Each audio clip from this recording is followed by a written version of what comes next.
অনেকেই এই প্রশ্ন করে থাকেন যে কনসেন্ট্রেশন কি কোনোভাবে বাড়ানো যায়? যদি বাড়ানো যায় তাহলে এর উপায় কী? যাদের মনে এই প্রশ্ন দেখা দিয়েছে বা যারা এই বিষয়টি নিয়ে এতদিন উদাসীন ছিলেন, আজকের ভিডিওটি তাদের সবার জন্য। বিশেষত যারা স্টুডেন্ট, তাদের তো আজকের ভিডিওটি অত্যন্ত একটা জরুরি ভিডিও। কারণ বেশিরভাগ জনই পড়তে বসে পড়ার কনসেন্ট্রেশন কিভাবে বাড়াতে হয় তা তারা জানেন না, বা পড়াতে কনসেন্ট্রেট তারা করতেই পারেন না। তাই সকল ছাত্রছাত্রী এবং অভিভাবকদের জন্য আজকের এই ভিডিওটি অত্যন্ত হেল্পফুল একটি ভিডিও হতে চলেছে, তাই ভিডিওটি সম্পূর্ণ দেখতে হবে। তাহলে চলুন দেখে নেওয়া যাক কনসেন্ট্রেশন বাড়ানোর জন্য সকলের আসলে কি করা উচিত। কনসেন্ট্রেশন বাড়ানো একটা গুরুত্বপূর্ণ বিষয়। এটা বাড়াতে গেলে কে কোন কাজে কী কারণে সেই কাজটি করছে তার সম্পর্কে সম্পূর্ণ পরিষ্কার ধারণা থাকতে হবে।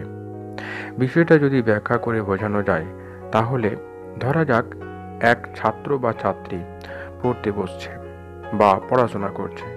সেই ছাত্র বা ছাত্রীটিকে প্রথমে একটি জিনিস সম্পর্কে পরিষ্কার ধারণা থাকতে হবে যে সে কেন পড়াশোনা করছে। এর উত্তরটা তার নিজের মধ্যে পরিষ্কারভাবে থাকতে হবে।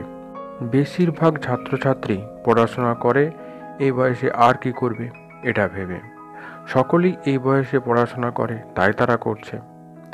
মা বাবা স্কুলে ভর্তি করে দিয়েছে তাই সে পড়াশোনা করতে হচ্ছে, বা পড়াশোনা না শিখলে সবাই অশিক্ষিত বা মূর্খ বলবে, এই জন্যই তারা পড়াশোনা করে। কিন্তু এই কারণের জন্য যদি কেউ পড়াশোনা করে তাহলে পড়তে বসে বা পড়াতে কনসেন্ট্রেট করতে পারবে না। মনে রাখতে হবে সে পড়াশোনাটা করছে কোনো কিছু জানার জন্য, শেখার জন্য। এই বিশ্বের সম্পর্কে কত কিছু তার অজানা, সেই বিষয়গুলো সম্পর্কে সম্পূর্ণ ধারণা লাভ করার জন্যই পড়াশোনা করা উচিত।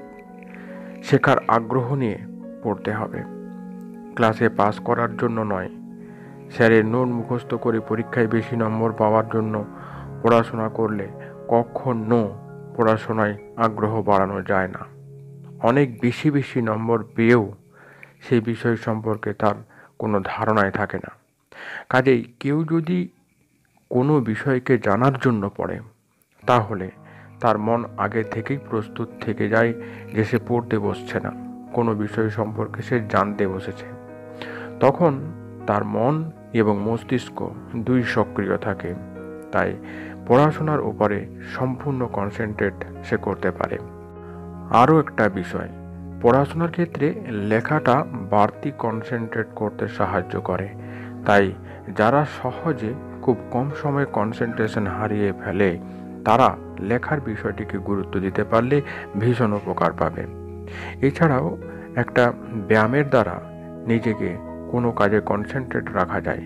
সেটা হলো মেরুদণ্ড সোজা করে বসে হাত দুটো হাঁটুর উপর রেখে গভীর নিঃশ্বাস নিয়ে সেই নিঃশ্বাস কিছু সময় ধরে রেখে নিঃশ্বাস ছেড়ে দিতে হবে। এইভাবে 10 সেট করে যে কোনো কাজে, বা তা পড়াশোনাই হোক বা ড্রয়িং হোক বা অন্য কোনো কাজ শুরু করলে অবশ্যই সেই কাজে কনসেন্ট্রেশন বাড়বে। কনসেন্ট্রেশন বাড়ানোর সর্বোত্তম উপায় হলো মেডিটেশন। আপনি যদি প্রত্যেক দিন নিয়ম করে কোনো একটা সময় মেডিটেশন করেন তাহলে আপনার কনসেন্ট্রেশন পাওয়ার ক্রমশ বাড়তেই থাকবে।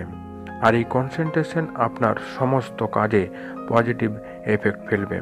সবশেষে আমি আপনাদের কাছে একটি সাবধান বাণী বলতে চাই। সেটা হলো, অনেকে ভাবেন কোনো মেডিসিন খাওয়ার ফলে এই কনসেন্ট্রেশন পাওয়ার অনেকখানি বৃদ্ধি পায়, কিন্তু আপনারা কখনোই এই ভুল ধারণার বশবর্তী হয়ে নিজের বিপদ ডেকে আনবেন না। মনে রাখতে হবে যে কোনো মেডিসিন আপনার শরীরে সাইড এফেক্ট এনে দেয়, তাই ভুল পথে পরিচালিত হবেন না। আপনারা মনোবিজ্ঞানসম্মত গবেষণালব্ধ তথ্যগুলি ফলো করুন এবং আপনারা আপনাদের জীবনকে সুন্দর এবং সুখময় করে গড়ে তুলুন। আশা করি আপনাদের কাছে এই ভিডিওটি অত্যন্ত কার্যকরী একটি ভিডিও হয়ে উঠবে। কেমন লাগলো আজকের এই ভিডিও অবশ্যই কমেন্ট বক্সে লিখে যাবেন। ভালো লাগলে লাইক এবং শেয়ার করতে ভুলবেন না। যারা এই চ্যানেলে নতুন তারা অবশ্যই চ্যানেলটিকে সাবস্ক্রাইব করে চ্যানেলের সঙ্গেই থাকুন। সম্পূর্ণ ভিডিওটি দেখার জন্য আপনাদেরকে অসংখ্য ধন্যবাদ।